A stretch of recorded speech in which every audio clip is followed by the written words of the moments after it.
Mesdames et messieurs, bonjour, bon après-midi et voici cette nouvelle édition de ce lundi. C'est toujours un plaisir de vous retrouver et tout de suite voici le sommaire. Certains acteurs du secteur de la santé en Afrique estiment qu'il est nécessaire de renforcer les efforts pour éradiquer comme il se doit les maladies négligées. Le ministère de l'administration locale a souligné que certains citoyens ne sont pas satisfaits de la manière dont leurs problèmes sont résolus, ce qui les amène à se rendre constamment dans différentes institutions à la recherche d'assistance.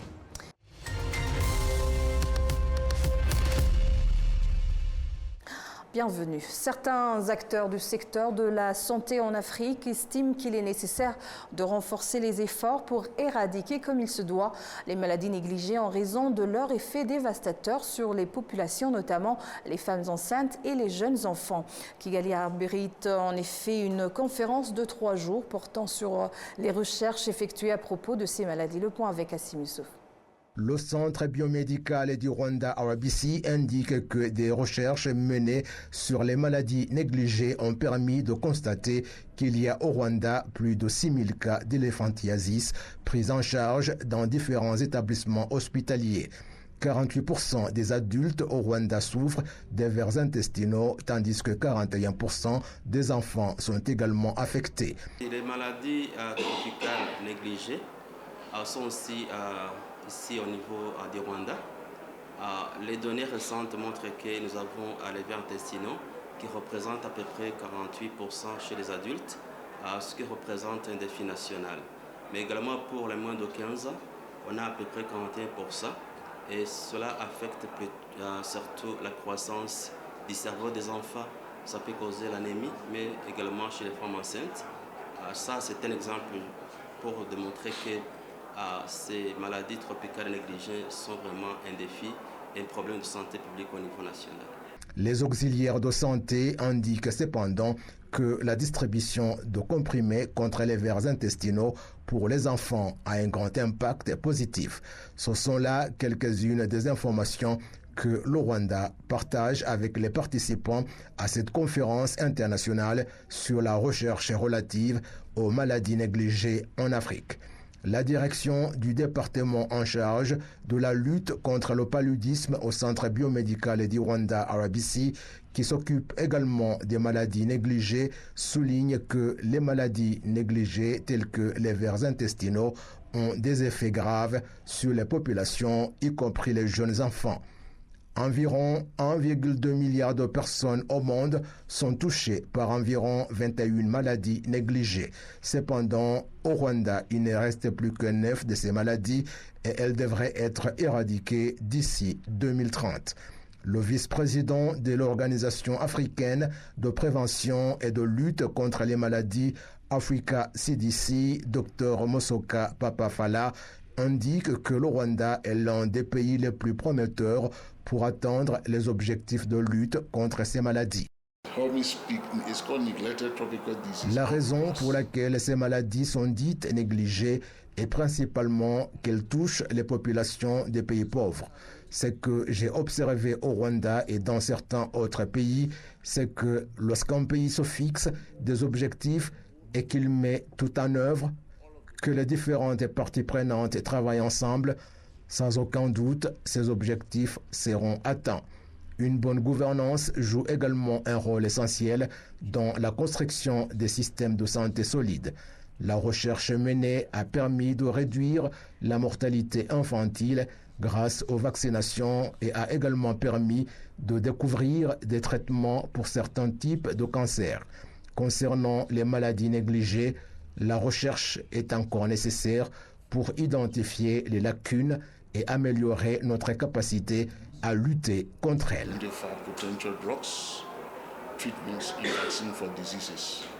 Parmi les maladies négligées qui affectent le continent africain, la trachome occupe la première place parmi les maladies oculaires causant la cécité, bien qu'elle soit évitable.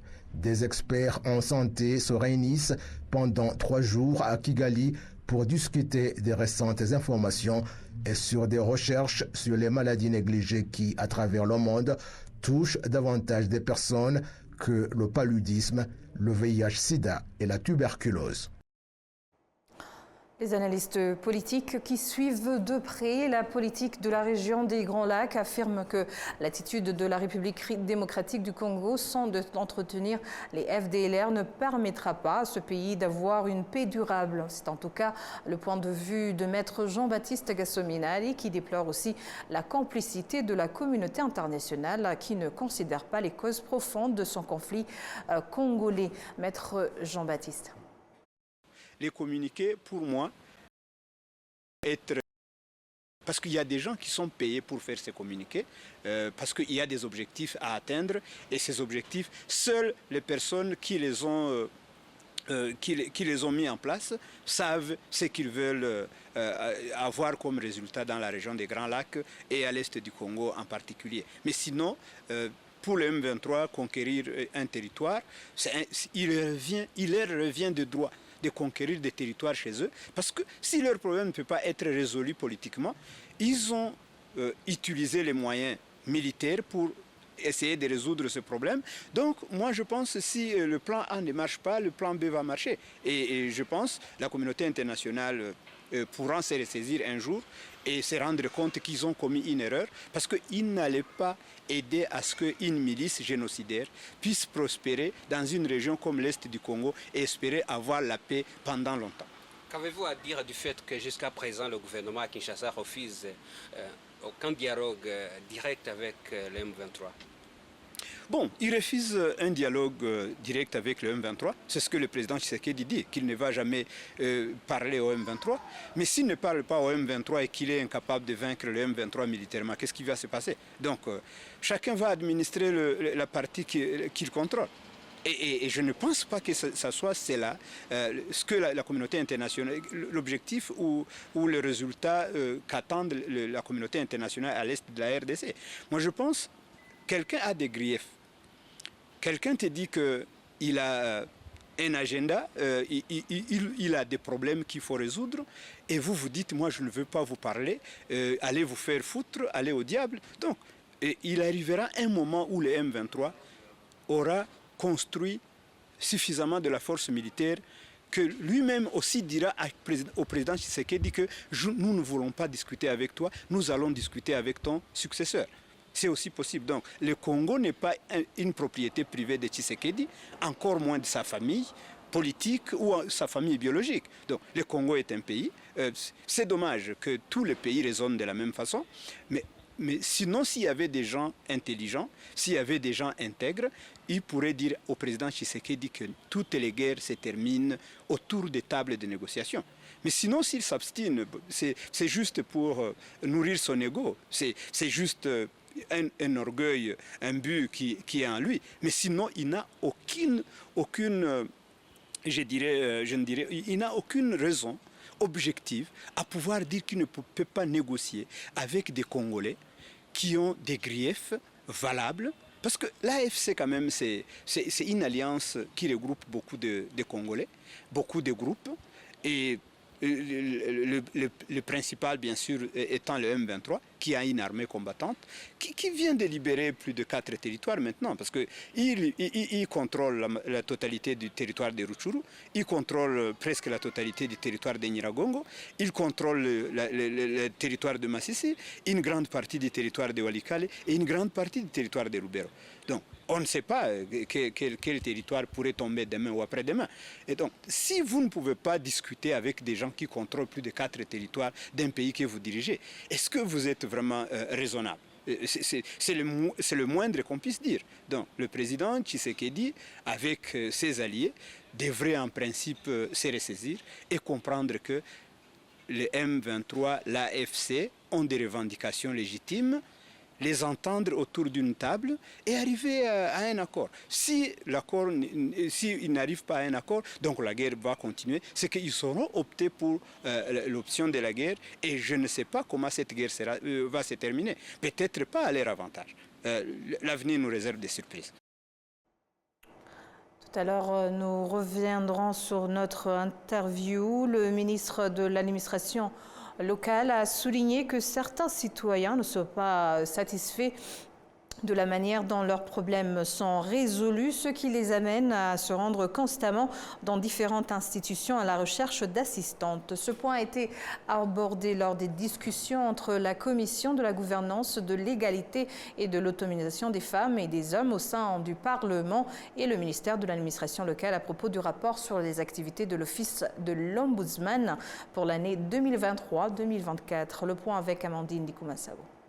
Le rapport de l'Office de l'Ombudsman révèle que 1587 cas ont été enregistrés dans 1100 traités dans le cadre du programme de résolution des problèmes des citoyens dans les 7 districts visités et 487 soulevés directement auprès de l'Office de l'Ombudsman par écrit. Parmi les 4 problèmes enregistrés, 919 ont été résolus tandis que 608 sont toujours en cours de suivi par les institutions responsables. Le ministre de l'administration locale, Dr Patrice Mugenzi, indique que certains citoyens ne sont pas satisfaits de la manière dont les problèmes sont résolus, ce qui les amène à exprimer leurs préoccupations auprès de diverses institutions, souvent de manière inappropriée.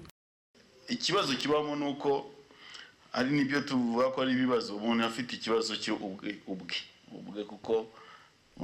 problème réside dans le fait qu'il soit parfois que des situations soient présentées comme des problèmes généraux, alors qu'il s'agit en réalité de problèmes individuels. Il est possible que certains problèmes soient résolus par médiation, mais qu'elles réapparaissent ailleurs. Comme l'a souligné l'honorable, il y a environ 660 cas. Je ne peux pas le nier, dans la communauté rwandaise, nous n'avons pas encore pleinement adopté l'idée que le problème a été résolu de manière définitive. Souvent, il arrive fréquemment qu'après avoir résolu un problème et remis les choses en ordre, ce même problème surgisse lorsqu'une autre autorité prend le relais.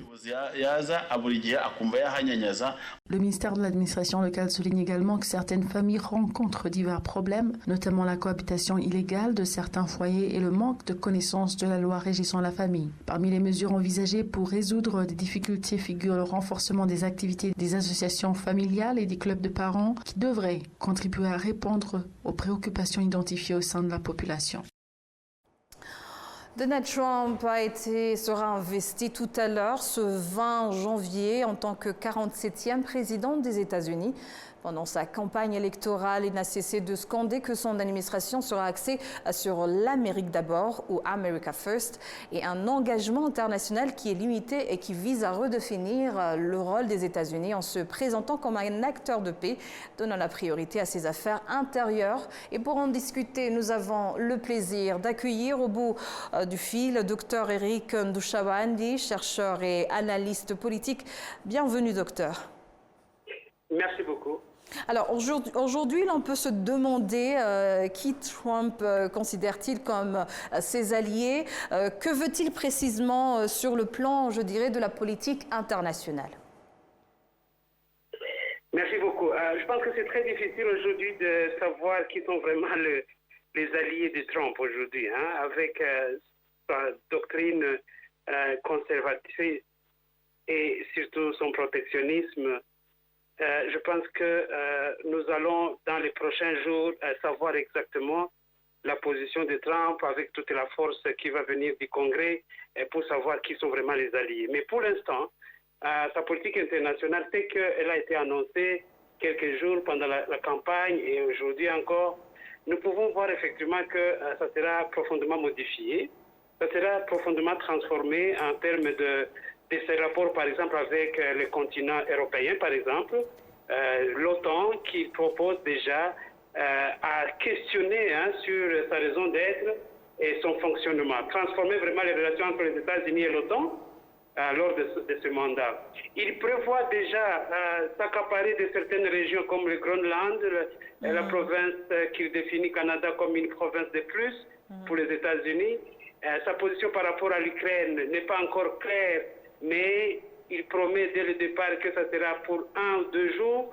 Je pense que maintenant il passe à 6 mois et plus il va entrer. Je pense que on va davantage voir sa position par rapport à l'Europe. Mais en tout cas, l'OTAN, il demande déjà aux Européens de justifier l'argent qu'ils ont eu des États-Unis pour protéger Kiev dans la guerre Ukraine et Russie. Oui. Et donc, voilà, ça va tout être bouleversé dans ce sens que il met sur la table toutes les questions qu'on peut voir à travers l'expansionnisme, sa position par rapport au conflit dans la bande de Gaza, où quand même, pendant cette période, on peut voir qu'il a été lié un peu à l'administration Biden pour négocier le feu auquel on assiste aujourd'hui entre Israël et Hamas. Et ainsi de suite. Mais par rapport à la Chine et le commerce et sa position par rapport à Taïwan aussi, on voit toujours le protectionnisme, le renforcement des sanctions, les contrôles et l'imposition des taxes et des douanes. Voilà, tout cela, ça nous montre un Trump qui revient avec une doctrine fortement républicaine, mais aussi il revient avec sa force de caractère et avec son équipe surtout très intellectualiste, mais aussi son rapprochement avec le monde digital aujourd'hui. Oui, justement, en parlant de tous ces changements, nous savons que la politique américaine a toujours été, je dirais, la même, que ce soit du côté des républicains, des démocrates.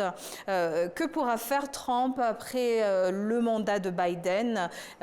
Surtout que nous savons qu'avec son premier mandat, il a changé pas mal de choses après Obama.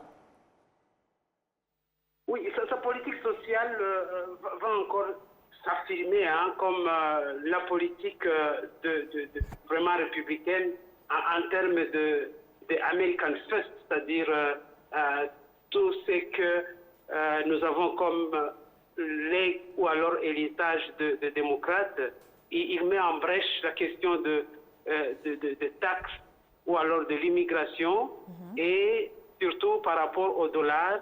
On sait voir qu'il le protège encore une fois et il veut rajouter à sa couche, ou alors la couche par rapport à la politique américaine, par rapport à l'étranger.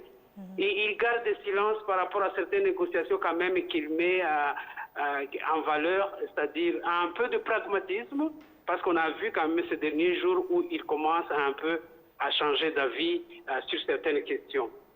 À l'intérieur, on va voir la sécurité renforcée, on va voir tout ce qu'il a créé comme des groupes qui protègent les États-Unis contre les menaces externes et surtout protéger l'économie par rapport aux importations et imposer surtout des taxes à ceux que la Chine par exemple, et c'est ce qu'il avait appelé le Trump Reciprocal Trade Act, par exemple, pour augmenter les droits des douanes. D'accord. Alors, justement, en parlant de tout ça, ne peut-on pas supposer que c'est l'isolationnisme qui est profondément ancré dans la politique étrangère américaine? Peut-on supposer que Trump fera de ce principe, je dirais, une règle? Oui, effectivement, on peut voir des signaux. Le radicalisme, déjà, pour questionner le multilatéralisme qu'il avait que les États-Unis avaient toujours avec l'Europe à travers l'OTAN. Quand il questionne ça, effectivement, ça confirme cet isolationnisme où il protège effectivement les intérêts d'abord américains. Son isolationnisme encore va être manifeste avec ses affirmations par rapport au Canada, par exemple, le pays voisin, et le Mexique, par exemple, avec tout ce qui est trafic de drogue. Et alors, quand vous voyez les pourcentages qu'il veut imposer à la Chine aussi, je pense que tout cela, ce sont des signaux qui nous disent qu'il va s'isoler. Regardez la question du Groenland, par exemple, et du Panama, ces contrôles-là, où ce qui est unilatéral dans tout ça, c'est qu'il ne prévoit pas la coopération dans un monde qui est très interdépendant par rapport à une Europe, par exemple, qui prône le multilatéralisme. Lui, il revient effectivement avec cette force. Regardons par exemple la question de l'Iran. La question de l'Iran, il parle déjà d'une pression maximale, par exemple, dans le développement du nucléaire et des missiles balistiques. Ça, encore une fois, ça montre qu'il va à l'autre extrême. Ça ne va pas faciliter. Regardons par exemple s'isoler par rapport aux questions de climat, de la protection de l'environnement. Il avait déjà retiré par exemple les États-Unis de l'accord de Paris de 2015 et là j'imagine qu'il probablement qu'il va entrer là et il s'est engagé déjà à retirer de nouveau les États-Unis de cet accord alors qu'aujourd'hui le monde s'inquiète effectivement des risques tout ce qui est risque par rapport au climat. Et là, ça s'isole encore une fois et on ne pense pas qu'il va revenir sur ses pas, quoi. Par exemple, pour le développement des missiles, je venais d'en parler aussi, hein, et il ne fournit pas assez de détails sur cette question, mais il a déjà des concepts comme force de l'espace, ce qu'il appelle les Space Force, une organisation qu'il met en valeur déjà comme devra s'opposer effectivement ou alors développer sa défense antimissile. Oui, dans son premier mandat, certaines voix critiquaient Trump pour sa méfiance vis-à-vis des pays africains. Maintenant que le continent africain est confronté à différents conflits, à des défis économiques, surtout, peut-on dire que la réélection de Trump marquera un tournant par rapport au mandat précédent, docteur? Oui, le premier mandat, on sait voir on peut même parler d'une banalisation, comme s'il ne connaissait pas grand-chose de ces continents africains. Il en parle comme des sources de malheur. Hein, et figurez-vous que ce soit par rapport au Mexique, que ce soit par rapport à l'Afrique, il parlait déjà de l'immigration comme une menace contre un certain ordre suprême ou alors suprémaciste des économies mondiales qui sont menacées par l'immigration. Ça, je pense qu'il ne va pas lâcher, malheureusement. Et il n'a jamais visité l'Afrique, par exemple. On n'a jamais vu de mission américaine vraiment importante pendant son premier mandat. Et donc là, non plus, on ne voit pas encore clairement ce qu'il affirme comme orientation politique par rapport à l'Afrique. Mais je vais donner quand même un certain bémol par rapport à cet argument-là. Nous sommes quand même sous un mandat dans un bouleversement mondial avec le développement du BRICS, et surtout la Chine à la tête, qui considère l'Afrique comme un marché, et que nous savons par ailleurs que Trump considère la Chine quand même comme sa pierre angulaire dans sa politique étrangère. Est-ce qu'il a une marge de manœuvre de dire, voilà, je me rapproche de l'Afrique comme la Chine renforce sa présence pour un peu se repositionner par rapport à l'Afrique? On attend voir. C'est pas pour la question, par exemple, de son approche idéologique qui est ultra conservatrice, qui est encore visible à travers la liste de ses invités, regardant un peu comment l'extrême droite, les conservateurs ont été invités à l'investiture. Regardez toute la liste européenne, que ce soit de la France, que ce soit de l'Europe en général. On sait voir qu'il se rapproche de plus en plus de cet ultra-conservatisme qui risque effectivement d'être un message pour l'Afrique et pour l'immigration. Mais une nouvelle peut-être qui tombe dans les oreilles des Africains, c'est par exemple sa conservation par rapport aux valeurs familiales, où il détermine qu'il n'existe que deux sexes, hommes et femmes, qu'il n'y a pas d'autre intermédiaire. Et donc, tout ce qui était conditionnalité des démocrates par rapport à l'Afrique, il prend position que certains pays africains prenaient déjà. Mais c'est un élément important, mais pas aussi déterminant par rapport à la coopération économique. Je vais dire encore un second bémol, c'est avoir son rapprochement avec un monde digital qui se développe. Je pense que avec la rareté des ressources naturelles dans le monde entier et les convoitises chinoises et russes sur le continent africain, avec la demande de tous ces acteurs autour de lui qui détiennent le contrôle du monde digital, je pense que même s'ils sont trumpistes fondamentaux et qu'ils gèrent tout ça comme un business, ils auront besoin du coltan, ils auront besoin de l'uranium, ils auront besoin de savoir si on peut garder une ligne de défense contre le terrorisme en protégeant ces ressources pour que ces ressources ne tombent pas dans le main des terroristes, par exemple, ou des mouvements terroristes, ou des menaces pour les États-Unis. Alors, dans ce cas, est-ce qu'il y aurait une ouverture vers une politique de coopération, d'échange avec l'Afrique? Ça, nous allons voir dans les jours à venir. Oui, en tout cas, merci beaucoup, docteur, pour votre éclairage. Je me rappelle que vous êtes chercheur et analyste politique. Merci beaucoup. C'est moi qui vous remercie. Merci beaucoup. Tout de suite, place à l'international, mais avant, en passant à l'e-commerce, un institut de recherche en statistiques basé en Allemagne a révélé que le commerce électronique au Rwanda connaîtra une croissance d'environ 26% entre 2025 et 2029 et une valeur estimée à près de 937 millions de dollars américains. Les détails. Les utilisateurs des plateformes en ligne qui connectent les acheteurs et les commerçants confirment que la technologie dans ce domaine a accéléré la prestation des services au Rwanda. C'est ce qu'affirment Théoneste Kabahizi et Joy Murekatete, qui sont tous deux des entrepreneurs qui font fréquemment des importations. Nous faisons le commerce en ligne, nous lançons notre commande et on nous envoie les produits et nous payons par transfert bancaire. De cette manière-là, les produits nous arrivent au temps convenu. Le commerce en ligne est vraiment développé. Il n'est plus nécessaire d'effectuer de longs déplacements, faire des industries étrangères. Si je veux acheter des produits en Chine, par exemple, je ne suis pas obligé d'y aller chaque fois. Je fais les transferts et on m'envoie mes produits. Nous faisons nos commandes soit par email ou par téléphone et les produits nous parviennent. Les propriétaires des plateformes en ligne qui connectent les commerçants et les acheteurs affirment que ces dernières connaissent aussi une croissance. Mouzaïre Chelsagajou est la directrice générale d'une plateforme en ligne qui existe depuis 10 ans et qui s'étend à 7 pays africains dont le Rwanda. Une plateforme informatique qui offre des services de vente des biens et des services. Nous offrons aussi des services dans le domaine de la santé et nous offrons des services de dépistage rapide. Nous travaillons avec des usines pharmaceutiques qui veulent connaître le comportement de leurs produits dans les marchés.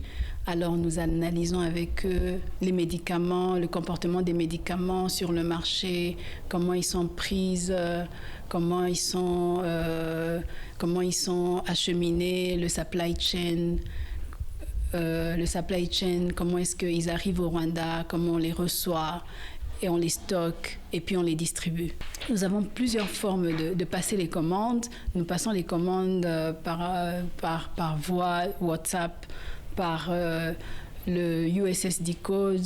Nous avons une application qui est dans App, qui est dans toutes les Android, c'est même sur le iPhone, et où nous avons tous nos produits. Et lorsque vous en avez besoin, vous avez juste à faire vous mettez votre prescription et puis nous pouvons vous traiter votre commande et puis l'acheminer jusque là où vous êtes. Selon toujours l'Institut allemand de recherche en statistique, au Rwanda, dans les 5 prochaines années, environ 1,14 million de personnes participeront au marché en ligne.